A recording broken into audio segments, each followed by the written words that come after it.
Il est là, tout autour de nous, au cœur de nos villages, de nos quartiers. Il a pris son envol ici, sur les rives du fleuve majestueux, et traverse maintenant notre continent d'un océan à l'autre.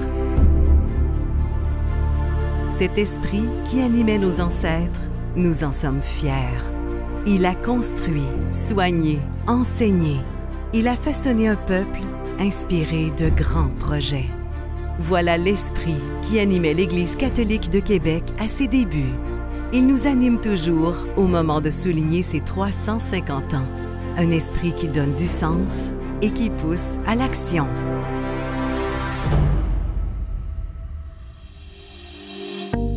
Cette année, revisitons notre histoire. Partons à la rencontre de visages inspirants. Il y a tant de générosité, d'audace et d'amour à honorer. En 1674, le diocèse de Québec est officiellement fondé.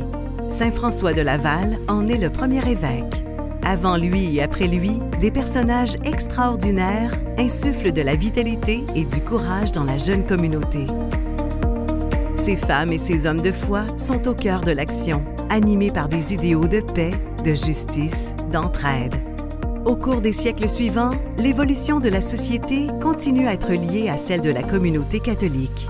Celle-ci soutient vigoureusement la culture et la langue française. Elle s'investit pour tisser un filet social précieux. Elle pose les bases d'organismes et d'institutions dont nous héritons aujourd'hui. Au début du 20e siècle, elle se tient aux côtés des travailleurs et travailleuses dans leur lutte pour des conditions dignes. Avec la Révolution tranquille et sous l'impulsion du Concile Vatican II, le visage de l'Église se transforme.